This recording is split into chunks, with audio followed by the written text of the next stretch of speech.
Did you know Genesis 5 is a transition in the biblical text? And if we miss that transition, we end up misunderstanding almost everything that follows. See, up to this point, Genesis has been a narrative that's symbolic and theological. The creation unfolds through pattern language. Eden is described using temple imagery. Movement, placement, and action are used to teach layered meaning.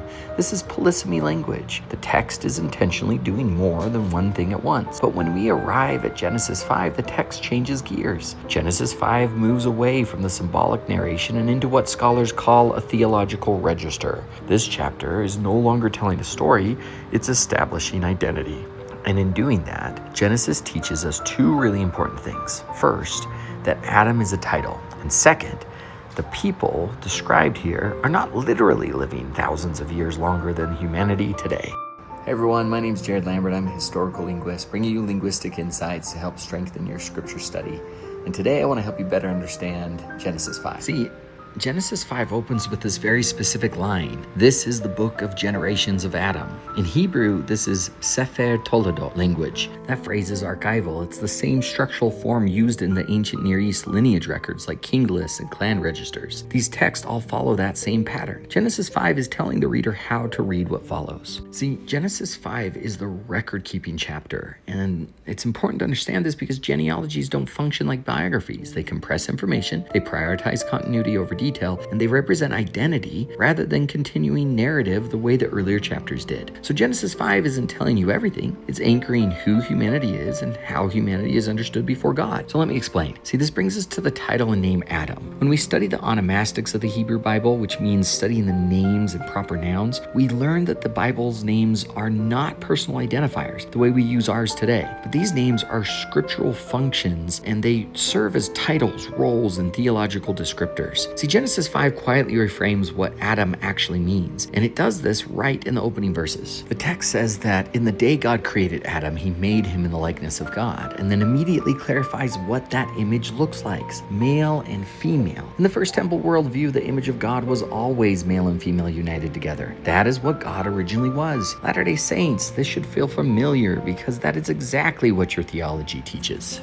But then the text adds something most readers pass over without noticing. It says that God blessed them and called their name Adam. This can be confusing.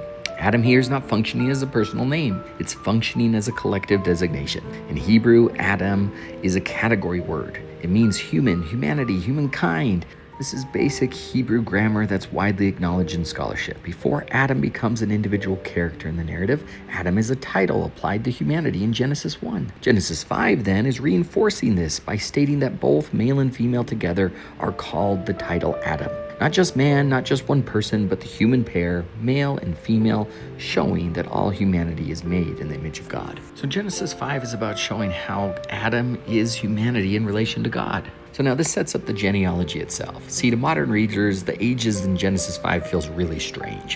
Hundreds of years, repetition, having lifespans that don't align with any form of modern biology as we understand it. But see, the ancient world, this type of genealogy was very common. We have clear parallels in Mesopotamian king lists and antediluvian records where early figures live extraordinarily long lives. See, those numbers aren't signifying literal biological lifespans. These are symbolic. They communicate proximity to origins. They represent sacred status. They show closeness to God, and we can prove that through the contemporary texts. Genesis 5 is participating in that same literary world.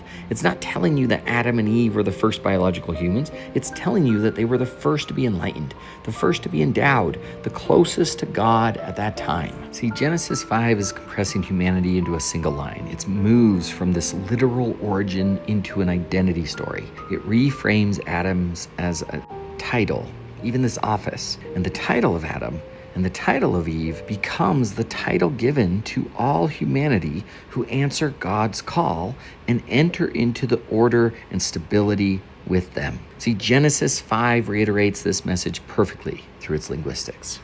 Hey, thanks for watching, guys. If you like that, be sure to sign up for my classes where we'll dive into all the evidences of this.